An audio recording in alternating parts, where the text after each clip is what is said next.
Assalamualaikum warahmatullahi wabarakatuh. Bagaimana kabarnya mahasiswa semua? Mudah-mudahan Ananda mahasiswa masih dalam keadaan sehat walafiat. Tidak kurang sesuatu apapun, dan juga kepada keluarga di rumah, ayah, ibu, adik, kakak juga berada dalam keadaan sehat walafiat. Kita bersyukur kepada Allah Subhanahu wa Ta'ala karena pada kesempatan yang berbahagia ini kita masih diberikan kesehatan oleh Allah, diberikan nikmat oleh Allah sehingga masih dapat menghirup udara segar di pagi hari ini dan tidak kurang sesuatu apapun. Selanjutnya, selawat beriring salam kepada junjungan kita Rasulullah Sallallahu Alaihi Wasallam karena beliau telah memberikan kesempatan kepada kita menikmati ilmu pengetahuan yang seperti zaman sekarang ini. Ananda mahasiswa yang Ibu cintai, tetaplah menjaga kesehatan di rumah, tetaplah di rumah, menjaga kesehatan dan mematuhi protokol kesehatan.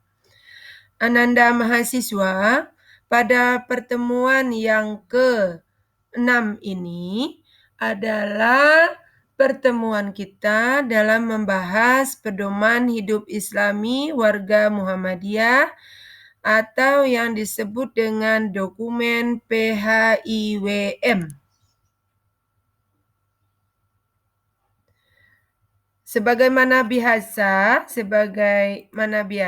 Ananda tadi sudah membuka dengan bacaan ayat suci Al-Quran. Semoga dengan bacaan tersebut hati kita menjadi lapang, hati kita menjadi terang dalam menerima pengetahuan pada pagi hari ini. Nah, apa itu pedoman hidup Islami warga Muhammadiyah? Pedoman hidup Islami warga Muhammadiyah adalah seperangkat nilai dan norma Islami yang bersumber kepada Al-Quran dan Sunnah untuk menjadi pola bagaimana tingkah laku warga Muhammadiyah. Ya, bagaimana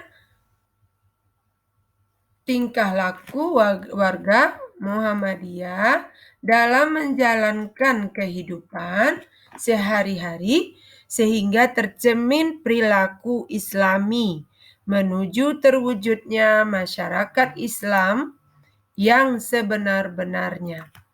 Nah, ini adalah jadi PHIWM itu adalah dokumen resmi Muhammadiyah yang menuntun warganya untuk menjalani kehidupan sehari-hari, bagaimana bertingkah laku, bagaimana perilaku dalam kehidupan sehari-hari. Nah, selanjutnya, landasan. Apa yang menjadi landasan dan sumber dari PHIWM ini? Yaitu Al-Quran dan Sunnah. Jadi sebenarnya Al-Quran dan Sunnah tentu adalah pedoman dasar dari kehidupan manusia.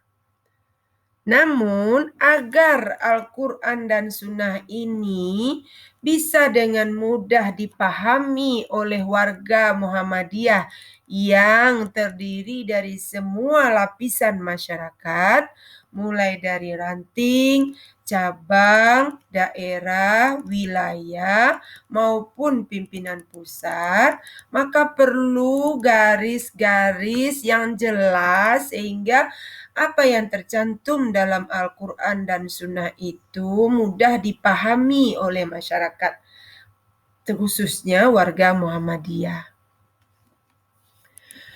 Kalau begitu, tentu PHIWM ini adalah sangat penting bagi Muhammadiyah. Kenapa dia sangat penting? Pertama, karena dia merupakan acuan bagi warga Muhammadiyah. Jadi kalau warga Muhammadiyah ingin kehidupannya lebih baik di dalam bermasyarakat, di dalam kehidupan pribadi, kehidupan bermasyarakat, kehidupan berorganisasi, kehidupan berprofesi, kehidupan berusaha, maka dia harus mengacu kepada pedoman hidup Islami warga Muhammadiyah. Yang kedua, dia merupakan pedoman bagi siapa? Bagi warga dan pimpinan persyarikatan. Bagaimana menjalankan kehidupan di tengah-tengah gelombang perubahan. Nah, jadi Persyarikatan Muhammadiyah sudah menyiapkan pedoman yang jelas sehingga warganya tidak pusing menemukan arah yang jelas ketika terjadi arus atau gelombang perubahan. Tentunya saja dalam gelombang globalisasi ini banyak budaya-budaya yang berasimilasi, yang masuk dan yang berkontribusi di dalam negara kita, dalam kehidupan, baik kehidupan pribadi, kehidupan masyarakat, kehidupan usaha, kehidupan profesi, kehidupan berorganisasi, tapi kita sudah mempunyai pedoman yang jelas. Contoh, dalam kehidupan pribadi kita sekarang ini, maka tentu kita akan mengalami bahwa kita sudah mengalami perubahan yang sangat drastis dengan adanya COVID-19 ini. Di mana dalam kehidupan kita pribadi saja kita mengalami banyak persoalan. Persoalan dalam diri kita karena kita bosan di rumah, karena kita berada dalam suatu tabung kehidupan yang di sana kita makan, di sana kita minum, di sana kita berkeluarga, di sana kita sekolah, di sana kita istirahat, di sana kita membuat tugas. Tidak ada tempat lain selain kenyamanan itu berada di dalam tempat yang sama, dan di sana juga ada anggota keluarga kita, ada ayah, ada ibu, ada adik, ada kakak, dan kalau kita hidup dalam keluarga yang besar dalam satu rumah itu, ada juga kakek, ada juga nenek, ada juga om atau juga ada tante, maka kita tentu akan menimbulkan kebosanan, menimbulkan depresi. Namun bagi warga Muhammadiyah, karena dia sudah mempunyai pedoman yang jelas dalam bersikap islami di dalam kehidupan pribadinya, maka dia tidak takut lagi karena sudah punya pedoman. Maka dia tidak bingung lagi. Begitu juga dengan kehidupan keluarga. Karena kehidupan keluarga yang selama ini ayah ibu kalau pagi dia sudah pergi ke kantor, yang ke sawah sudah pergi ke sawah, nanti ketemunya sore atau siang hari, yang ke ladang sudah pergi ke ladang, yang ke pasar sudah pergi ke pasar, yang ke laut sudah pergi ke laut. Tapi pada hari ini dengan COVID-19 terjadi perubahan drastis bagi kehidupan kita. Dan itu harus kita jalani. Nah, di tengah-tengah gelombang perubahan yang seperti itu, apa yang bisa menjadi pedoman bagi warga Muhammadiyah?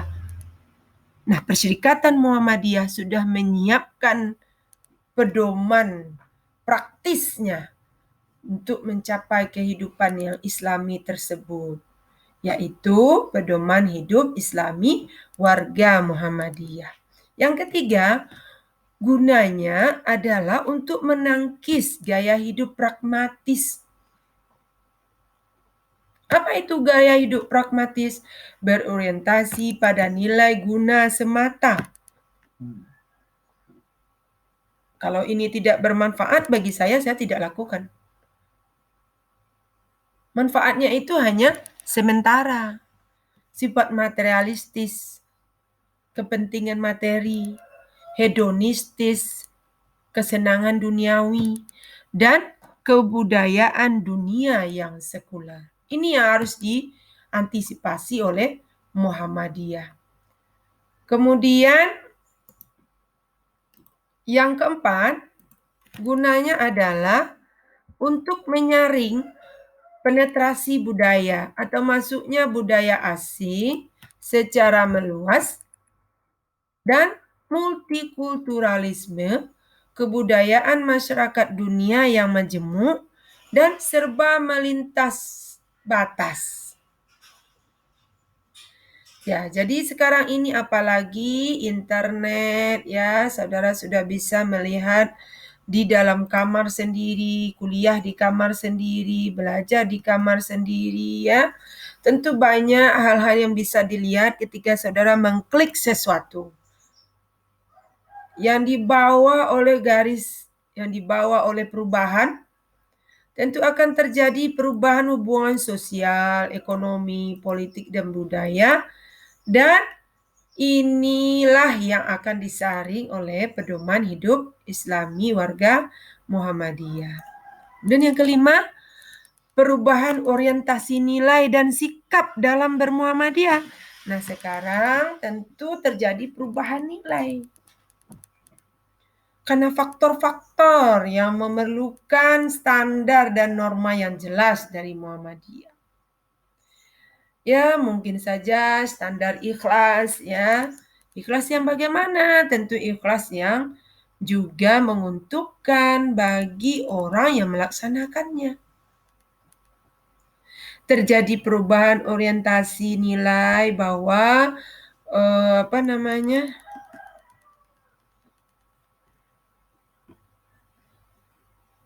sekarang ini menyapa orang atau tidak perlu lagi harus bertatap muka ya.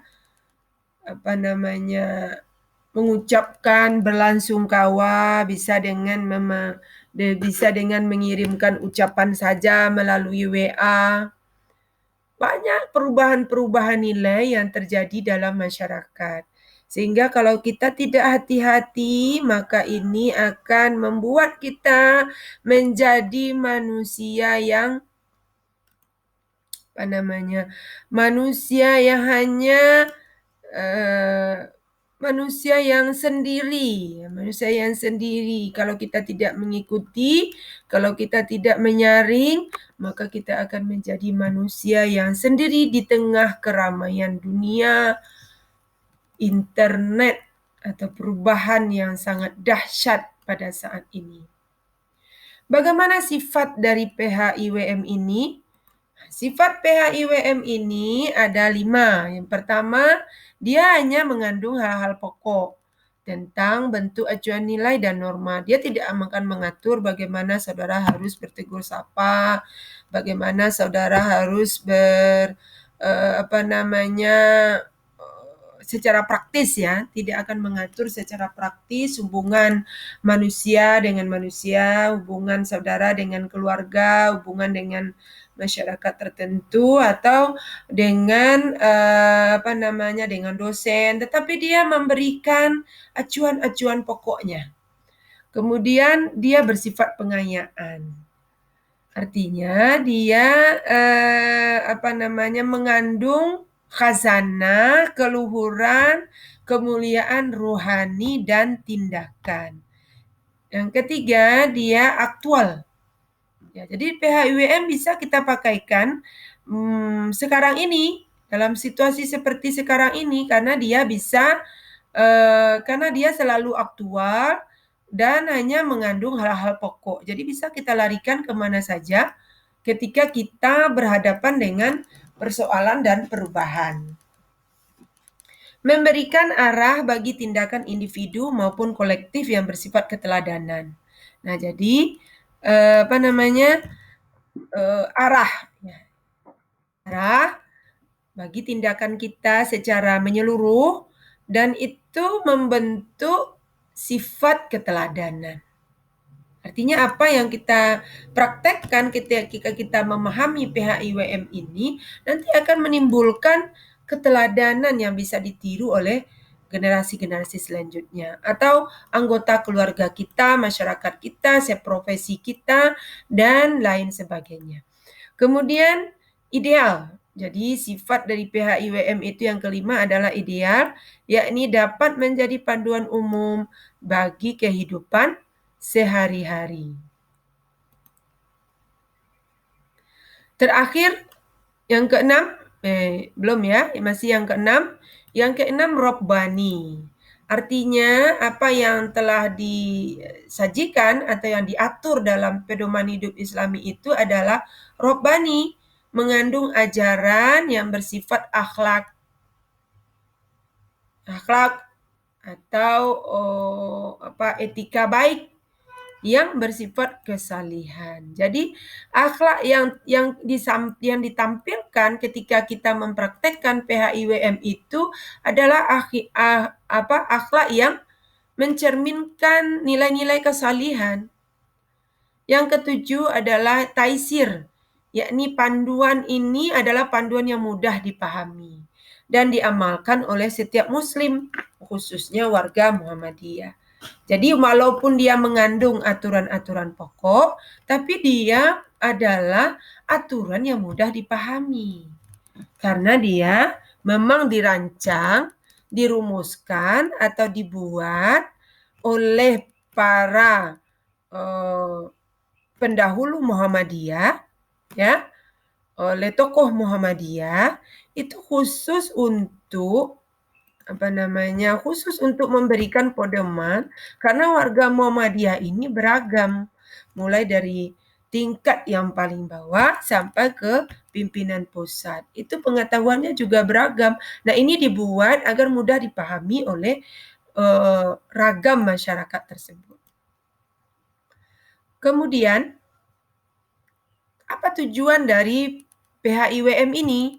Tujuannya adalah agar warga Muhammadiyah berperilaku menunjukkan keteladanan. Jadi terbentuknya perilaku individu dan kolektif yang menunjukkan keteladanan yang baik atau uswatun hasanah menuju terwujudnya masyarakat Islam yang sebenar-benarnya. Jadi apabila warga Muhammadiyah sudah menerapkan PHIWM ini, diharapkan warga Muhammadiyah itu akan berperilaku baik secara individu maupun secara kolektif menunjukkan keteladanan. Artinya kita seperti berada di persimpangan jalan yang di setiap simpangnya itu ada cermin. Jadi kemanapun orang memandang, dia akan bisa bercermin dari kehidupan kita secara pribadi maupun kehidupan secara kolektif atau masyarakat. Nah, sekarang kita akan meneruskan dengan PHIWM dalam kehidupan pribadi. Kita bagi kepada 4 dalam kehidupan berakidah, berakhlak, beribadah, dan bermuamalah duniawiyah.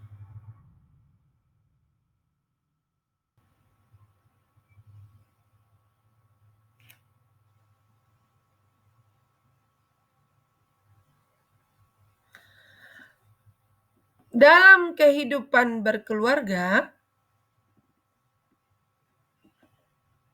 apa itu keluarga? Keluarga merupakan tiang utama kehidupan umat dan bangsa. Nah, kedudukan keluarga merupakan tiang utama kehidupan umat dan bangsa. Fungsi keluarga adalah tempat untuk mensosialisasikan nilai-nilai ajaran Islam dan tempat bagi kaderisasi. Jadi keluarga di samping adalah tempat kita melaksanakan nilai-nilai ajaran Islam, juga tempat bagi Muhammadiyah menciptakan kaderisasi. Keluarga juga dituntut memberikan uswatun hasanah dalam mempraktekkan kehidupan Islami.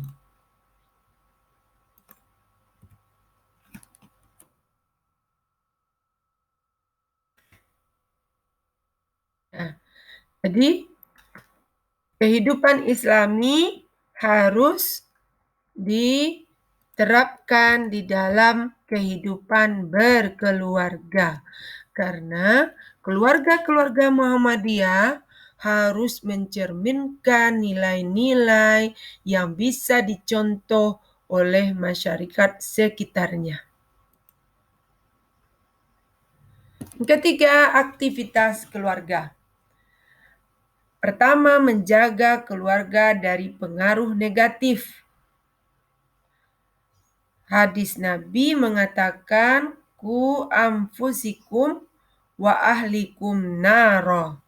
Peliharalah dirimu dan keluargamu dari api neraka.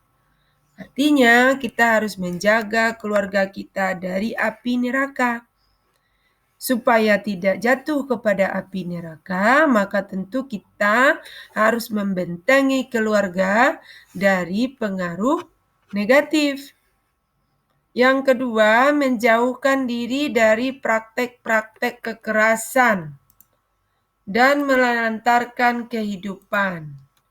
Nah, tentu dengan melaksanakan fungsi-fungsi yang ada dalam keluarga, yaitu bagaimana seorang ayah berfungsi sebagai seorang ayah, ibu berfungsi sebagai seorang ibu, dan anak berfungsi sebagai seorang anak.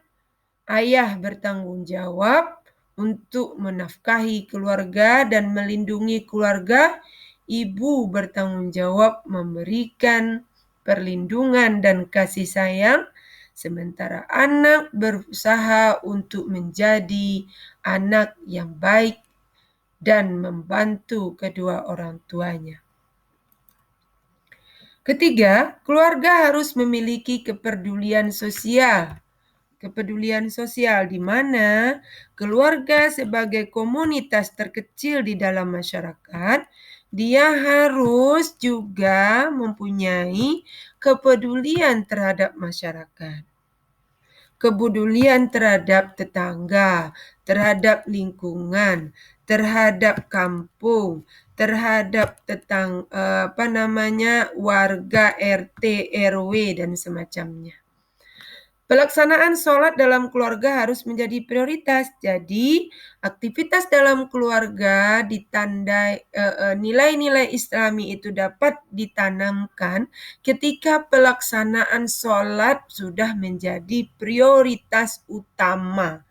Dan kepala keluarga harus memberikan sanksi yang bersifat mendidik.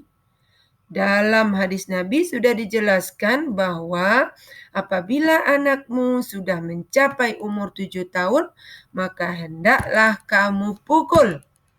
Artinya, pukulan yang bersifat mendidik agar dia tidak meninggalkan sholat. Apakah pukulan itu merupakan kekerasan? Secara fisik mungkin orang akan mengartikan kekerasan. Tetapi ini bak kato orang Minang, sayang diana,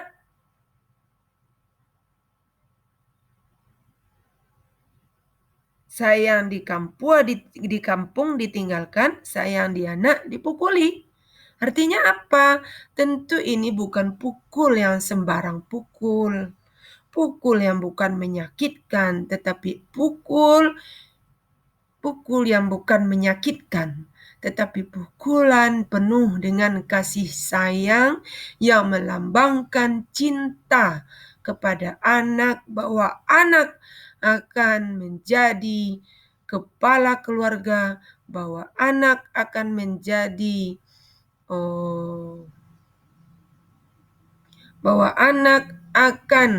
menjadikan sholat sebagai perintah utama bagi kehidupannya. Pukulan yang tidak mengandung kekerasan. Tentu orang akan mengatakan, wah, kalau memukul itu kan kekerasan. Ini tidak seperti yang dibayangkan.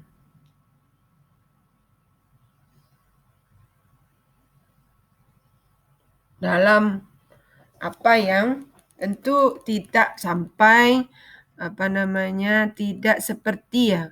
Ini seperti seorang ibu memukul anaknya dengan kasih sayang, dengan cinta, dengan rahmat, sehingga anak dengan bisa juga diartikan dengan kiasan. Pukulan yang disebut oleh hadis Nabi itu bisa kita artikan secara kiasan, bahwa ada anak yang dengan sorot mata orang tua saja, ibunya saja, dia sudah mengerti. Jadi tidak perlu lagi dengan pukulan fisik. Dan ada juga anak yang dicubit dulu dia baru mengerti. Nah, ini tentu ibu yang sangat paham dengan hal ini. Jadi bukan seperti yang dibayangkan orang kekerasan di dalam rumah tangga.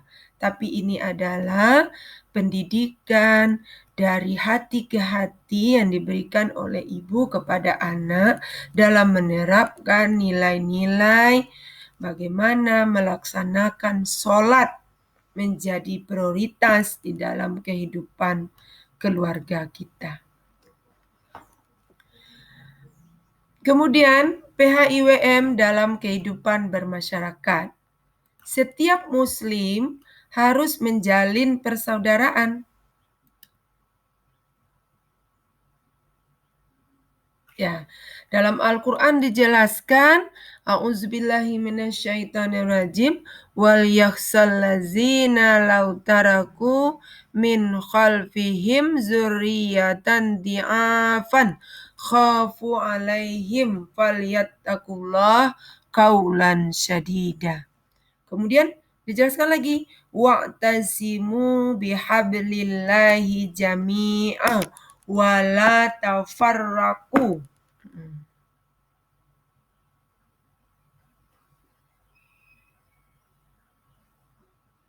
Bertegang teguhlah kepada tali Allah dan jangan bercerai-berai.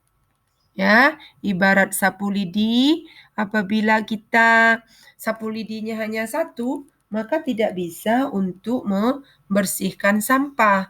Tapi apabila sudah menjadi satu, diikat dalam satu bentuk sapu lidi, maka akan bisa membersihkan banyak sampah. Begitu juga dengan ikatan muslim. Muslim itu ibarat satu tubuh, kata Rasulullah. Apabila yang satu merasakan sakit, maka yang lain anggota tubuh kita ini akan merasakan sakit. Apabila kita kena cubit saja, maka seluruh tubuh kita akan merasa meriang jika cubitan itu menyakitkan. Yang kedua, bersikap baik kepada tetangga. Apabila kita memasak makanan, kata Rasulullah, maka lebihkan kuahnya. Nah, tentu tidak hanya sekedar kuah ya, tentu diberikan juga isinya, diberikan ke tetangga, tanda kita juga menghargai tetangga kita. Memelihara toleransi dengan tetangga yang berlainan agama.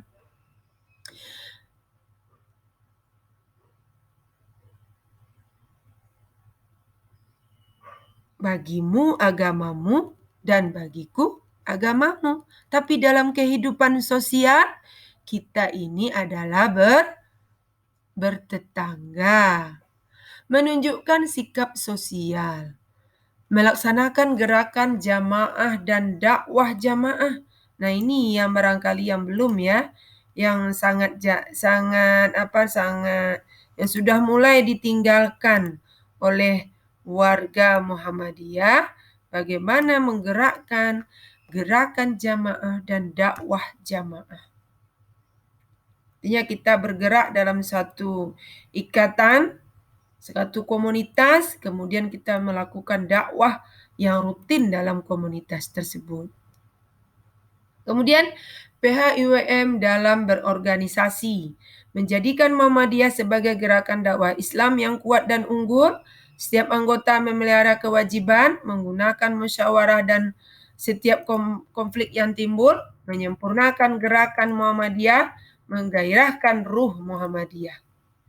Mengembangkan sikap disiplin, menumbuhkan pengajian, gemar mengikuti kajian-kajian Islam dan memakmurkan masjid, menumbuhkan perilaku memimpin, jangan hanya sekedar mengejar jabatan, tetapi juga harus menjauhkan diri dari sikap sombong dan fitnah.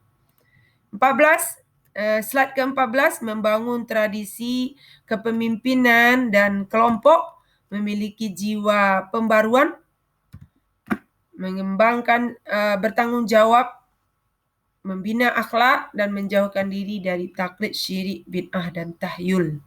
Nah, ini macam-macam pedoman hidup Islami sudah diatur sampai kepada kehidupan seni dan budaya. Ya. Nah, ini slide selanjutnya bisa saudara pahami saja. Kemudian yang terakhir adalah Ibu akan memberikan sebagai bentuk etos kerja bagi perawat, ya. Kerja keras, kerja cerdas, dan kerja ikhlas harus saudara miliki. Dan setiap kesulitan akan datang kemudahan. Setelah selesai suatu pekerjaan beralih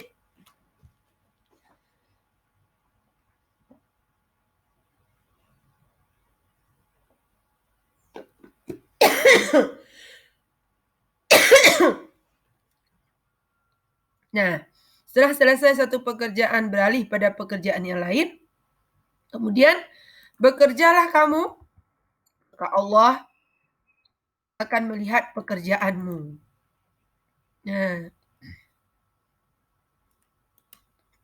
ini ada beberapa sabda Rasulullah dan beberapa hal yang bisa saudara pelajari di slide ini. Dan terakhir, ada kuis. Apa yang dimaksud dengan profesi? Bagaimana seharusnya menjalankan profesi? Dalam menjalankan kehidupan Islami dalam profesi keperawatan. Ini tugas saudara. Dan Ibu ucapkan selamat bekerja. Dan nanti kita pindah ke WA. Dan nanti di dalam WA grup kita bisa berdiskusi. Terima kasih dan mohon maaf atas segala kekurangan. Wassalamualaikum warahmatullahi wabarakatuh.